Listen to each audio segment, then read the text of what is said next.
Dream big, plan smart, build wealth. This is the TFS podcast, where money talk gets real and financial freedom is more than just a goal. Without further ado, let's dive in.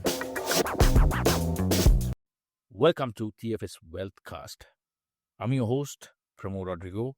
Today, I've got Sonali Rodrigo joining me. Today, we're going to talk about self-managed super funds, or we call it SMSF. I'm going to ask a few questions from Sonali because she's been the financial planner for pretty much all her career. We're going to ask a few questions from her about this SMSF. There are so many things I want to ask her. Let's see what she's going to tell us. Sonali, welcome. Thank you. All right, let's dive in. What is an SMSF? So, in short, an SMSF is essentially a DIY superannuation fund. So, typically, when you're working or even if you have your own business, you can have a self-managed superannuation fund set up to provide retirement benefits. It's almost like your retirement nest egg. People have it with large retail funds, industry funds, that sort of thing typically. But if you decide to, you can set up your own superannuation fund where you have a fair bit of flexibility and control over it, but also it comes with, certain responsibilities and compliance obligations. So, in short, it's a DIY superannuation fund. But it's a complex DIY. It is a little bit complex. There are quite a few rules around it. So you have to be careful if you are thinking of setting one up. You don't want to sort of get into trouble after setting it up and then have the ATO come in and fine and pretty much take half your assets. So Sonali, if I ask you the question, what are the basics that you need to do when you're setting up SMSF? So first, so usually this is set up like typically by family members. It can be business partners or say husband and wife. So the minimum number of people that can be in a fund is 1. Maximum number is 6. Do they need to be living in Australia all the time? Yes. So there is a requirement. You can have temporary absences, but typically the essential control needs to be in Australia. So the members need to be in Australia. You have to share about is that this temporary absence, is there a time limit? Like, is it 6 months, 12 months, or 2 years, 3 years? Because I know there are quite a lot of people out there who would love to add their siblings or their friends or their parents into their self-managed fund as well, because the contributions can come from different parts of the world. What was the absence? So, like I said before, the central management and control of the fund has to be ordinarily in Australia. So they look at how the contributions are made, and at least 50% of the fund's value must be attributable to members who are Australian residents. So you can't just go willy-nilly and do whatever you want with it. There are certain rules and regulations around who can contribute, how the decisions are made, where the members are when these decisions are made. So like I said, there is a temporary absence rule. You can be overseas temporarily for up to 2 years without the fund breaching basically the central management and control test. So the key point to note is obviously that the absence must be temporary. The trustee must have every intention to come back to Australia. So it can't be where, you know for sure that you're never going to come back. And if the absence extends beyond the 2 years, you risk the SMSF becoming a non-complying fund. So which is something you want to avoid. Okay, so listeners, you don't see this. I sort of asked certain types of questions, and Sonali was rolling her eyes. What are you asking? But We jumped straight into Yeah. quite a complex But- section. When I was trying to explain what an SMSF was, but okay. But this is the beauty about it. We get a individual like Sonali into our show, and we need to get into the business straight away. We need to ask these things. We need to get. I want all of you guys to understand. This individual has quite a lot of experience and knowledge in the financial planning, and when it comes to compliance, trust me, she's very good. Okay, right. Enough of that. So Sonali, self-managed super fund. Simple. Mom and dad want to set up one. Now they want to invest in their superannuation. The husband could have 200,000, wife could have 200,000, or maybe 250. Just to put some icing on the cake as well. Wife could have 250, husband could have 200,000, $450,000 in the self-managed super fund. What kind of investments can they do? As usual, you're up to your usual antics asking me what kind of investment can these hypothetical guys do. It depends on their risk profile. Because I keep saying this all the time. Let's put it to a level that the risk profile is... No, let me answer it this way. Hang on. Let me answer it this way. What are the investments that you can do in an SMSF first? So you do the usual, shares, exchange traded funds, managed funds, bonds, term deposit. Those are standard, your typical vanilla sort of investments that you could do possibly even in your retail super funds where, some of our clients contribute to. Some of the extra investments you can do in an SMSF is one, you can invest in residential and commercial property, direct property. So that is, typically like a majority of people set up to buy property in their SMSF. You can also do things like collectibles, crypto, but there are a lot of restrictions around that. So we need to be mindful of that. But those are some of the investments that you could do. So there's a lot more flexibility when it comes to an SMSF when compared to your standard industry fund or your, larger sort of retail fund. Interesting. So that is pretty much, I would say, what 60-70% of self-managed super owners are doing these kind of investments. Yeah. So is that right? Yeah. So typically, one of the questions I usually ask people when they want to set an SMSF up is why they want to do that. What are you not getting in your current fund that you want to go and do your own super fund? So usually, majority of the time, people do it because they want to invest in property. One of the things that comes with that is the fact that with property, you can leverage. So I think I talked about this months before as well, where in a standard sort of super fund, you are investing just your account balance. Whereas in an SMSF, you can have the account balance and borrow against that as well, leverage up and invest in a property so that your returns are on the leveraged amount as well. So you get a larger return. So can you simplify it? Yeah. So let's say you have $100,000 in your super fund. Outside an SMSF, you can invest that at 10%. You will get $10,000. But within an SMSF, you can use that same 100,000. You can borrow a further, let's say, 500,000, and then invest 600,000. And then, if you get 10% return on that, that's 60,000. So you get the benefit of leveraging inside an SMSF, which is not something that you typically see in your standard sort of industry funds. So that is one of like the biggest benefits of doing an SMSF for most people, because you get larger returns because you can leverage. So now this is why you got to have a financial planner to set your SMSF. Some of the things what she explained, I didn't even know. Trust me. I've been in this industry for a long time. No, can I say there's a lot more to it. Why you need to have a financial plan, set it up, I'm going to come to you.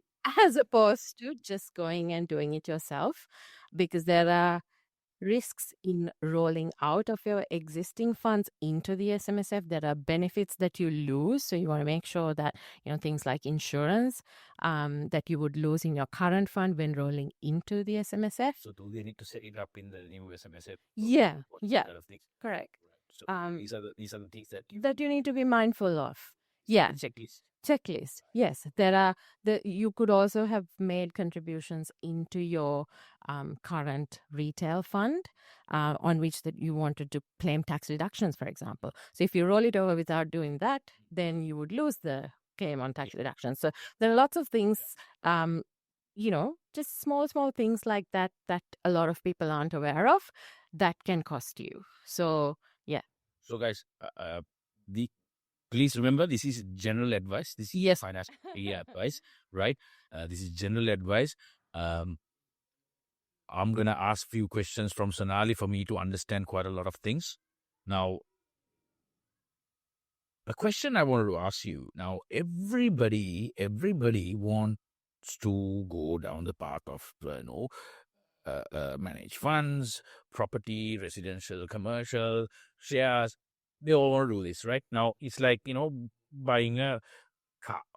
Everybody wants to buy a car. I want to know from you, there are people who want to do things differently. Sometimes, you have seen those kind of people.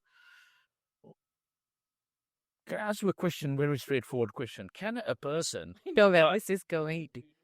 Can a person buy classic cars under self-managed super fund? The short answer is yes, you can. Creating assets. But there's a lot of caveats around it. It's a restricted asset. There are a lot of rules around it.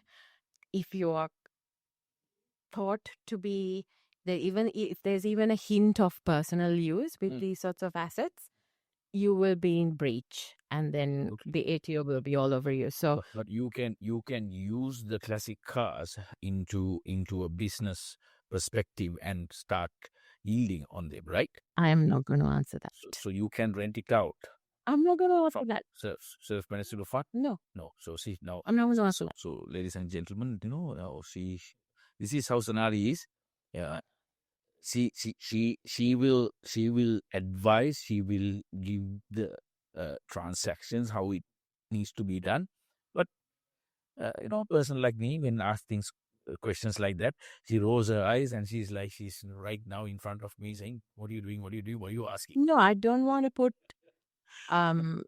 incorrect information out there or give very, how do you say it, the risk takers ideas or definitions. So I was actually, to be fair to the question, I was coming from a business aspect of it, whether you can buy classic cars and start renting under self-managed super fund. But okay, let's make it simple.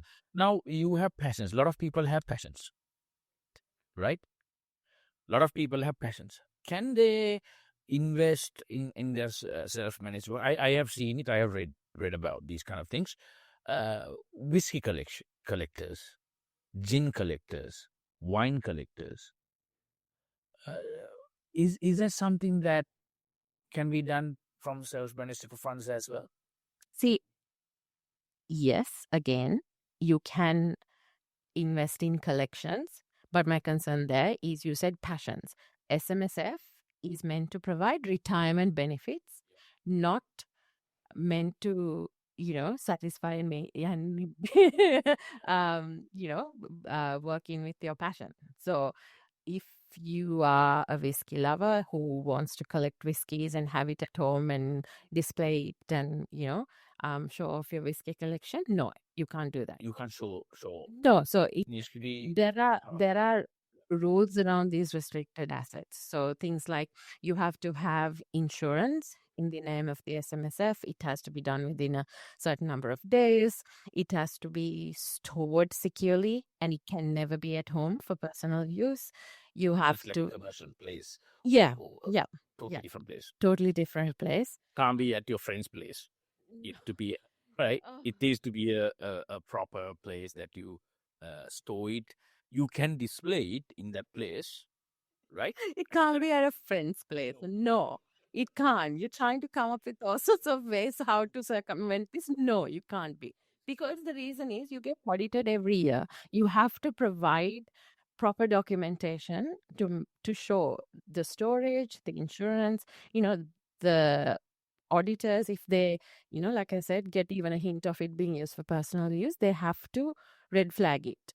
And it can potentially be a breach. So you really don't want to do that. This is your retirement funds. You don't want to risk doing that. If you're genuinely thinking that, a whiskey collection or whatever particular barrel of whiskey or whatever it is a good investment, yes, then go ahead and do it. But insure it properly, store it properly, and have the necessary documentation every year for that. So, yeah.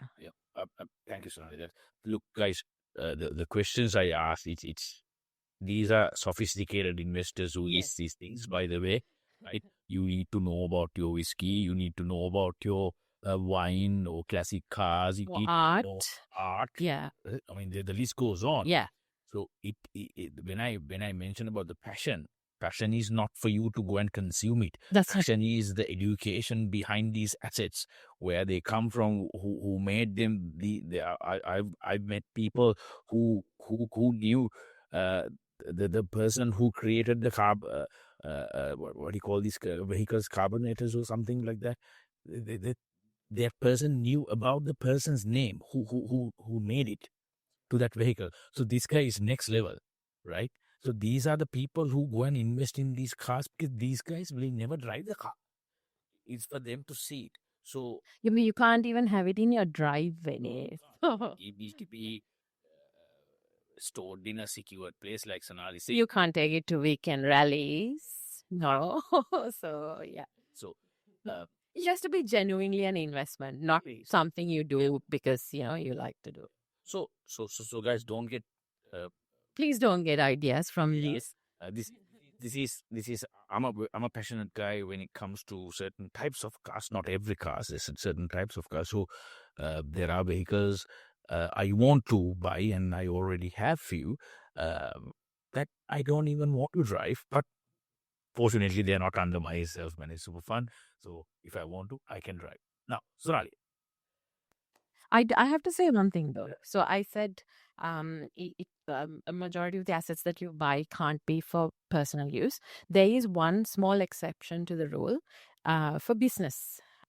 So like the two of us also, we have our office space owned through our SMSF. So a lot of people are interested in that. So for that to happen, you have to have everything at arm's length, market value, so transactions. So the rent that your company pays towards the property needs to be proper market terms.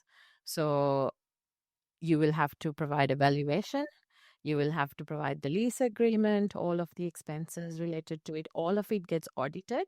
But if it is all above board, yes, you can use your SMSF to buy your business property that you operate out of. Within the market conditions, you need to rent Correct. out your business. Correct. Essentially, I don't think it's own occupied, right? Your self-managed super fund is a third part, is a separate entity who rents. It's almost like, you consider it as a completely different person. But that is one of the powerful strategies that is available in an SMSF. Can you rent a house to yourself? No. To live? No. You can't. No. Now, guys, this is why it the complexity of these things you have to learn. Yeah. So you cannot rent a house for you to live, but you can rent a commercial property for you to operate your business. Yes. I hope I made it clear. Right. Sonali, self-managed super funds done. Investments are done correctly. Right. You come to 60, 65 years of age. What do you do? So you can do the same sort of things you would do in a normal industry fund or retail fund. You can convert your money into a pension, draw money from it to live. Like a salary, you mean? Yeah. So if, with anything, with your superannuation funds, once you retire, you can convert it into a pension, and it's one of the most tax effective vehicles out there. So you draw almost like a salary to live on every month or quarter or whatever frequency you want. And within an SMSF as well, you can do that. So there are things that we do, like if you do have property in there, if you're thinking of selling some of them, we do the timing accordingly to make sure, it's the most tax effective way of doing it. So yeah, there are a lot of planning items we have around that age when people come to that age when they have SMSFs. So yeah, can't get into all of it right now, but yeah, there are a lot of powerful strategies that we can do. So, then. basically, listeners, if you take care of your self-managed super fund or your superannuation in a manner that supposed to work for you, you will have a good retirement. Is that fair to say, Sanat? Yeah, it depends obviously on what you've been doing in the accumulation phase. But if you've, made use of some of these strategies and other, contributions into super and really thought it out and planned it properly, yes, you will have a good retirement. Yeah. So there you go. All right. Last week at this episode, what are the 3 things or 5 things, doesn't matter whether you want to go 3 or 5, what are the most important 3 things or 5 things that you will tell our listeners if you're planning on doing a self-managed super fund for yourself and thinking about retiring in a classy manner or whatever the way that you want to retire? So I think one thing that I always say is you have to look at the account balance that you have, because I keep talking, we didn't touch on the fees. So SMSFs usually have flat fees. Accounting, auditing, those sorts of fees are a standard dollar figure. So it's not a percentage of your account balance. So that's why I keep saying it has to be above a certain threshold. So typically we say 200 to 250. Account balance as a whole for it to be, worthwhile. Otherwise, you're paying quite a bit in fees. So just be mindful of that. Also be mindful, as trustees, you make all the decisions. You're responsible for it. There's not a lot of protections in place for an SMSF where, if you win a retail fund, there might be, like complaints, a resolution options available to you. But with an SMSF, the onus is on you to manage the funds. So It's your responsibility. it's your responsibility. It's your baby. So It's called self managed.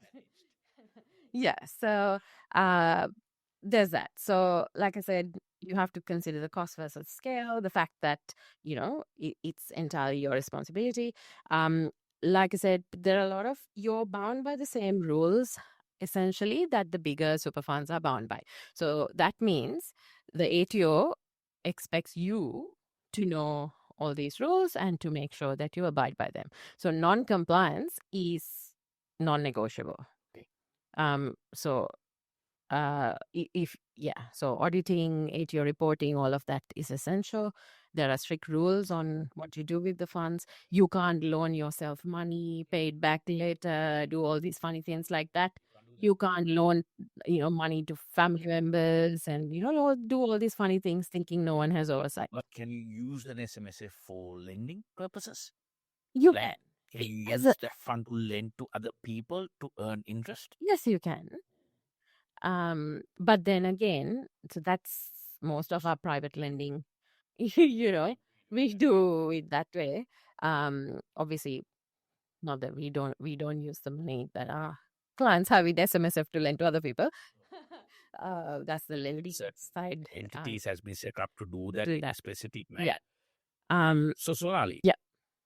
it's about a very good 25 minutes of SMSF. SMSF, right? Yeah. I think a lot of people could get bored, but this episode, I think, is one of those episodes that people are not bored because we are straight into the point. It is a boring subject, but we were in pretty much on to the point. I want to ask you: is SMSF? Is it for everybody or not? No, Can everybody do this? it's definitely not for everybody. Can do it. There's no restriction. However, they shouldn't do it, right? Because you need to know what you're doing. For one, you need to have enough of an account balance. Two, you need to have enough of knowledge about these things. Because as trustees, you're responsible. You can get, professional guidance. You can get the right strategies. So, we have quite a few clients that we know who come to us for these things. So, with the right strategy, professional guidance, all of that, it can be a powerful retirement tool. It is a very powerful retirement tool. Powerful retirement. Yeah. Fellow listeners, I can tell you this from the experience I have seen. Pretty much majority of our TFS high net worth clients have self-managed super funds, and they are accumulating assets. They are creating the wealth inside self-managed super fund. Their retirement is next level because they understand what they are doing, and at the same time they give the trust to the right professional. You really need to get this thing right. I can be very blunt about this because I'm not the financial planner, Sonali's financial planner. I will tell this. You cannot just do financial planning and get advice from a person who just walks around, who just bought maybe one property, two properties, three properties. You cannot do that. Okay? You cannot go and take advice from your accountant who doesn't have financial planning license. You cannot do that. It's a very different subject at all. People who understand this will agree.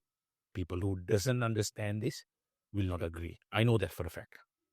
But if you really want to make some money, if you really want to secure your retirement, you got to have a financial planner in your portfolio who will make sure that you will do the right thing and you will have a secure retirement.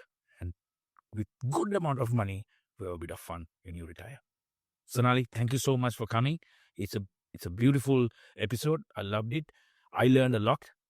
I hope that I can get you again and ask a little bit more About SMSS.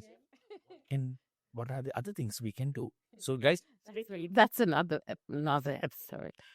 thank you, Sonali. Thank you for having me. Thank you for tuning in to another episode of the TFS podcast, where we turn knowledge into action and big goals into real results. Now, don't forget to like and subscribe and share this episode with someone working towards their next financial step. Now, with that being said, until next time, keep building.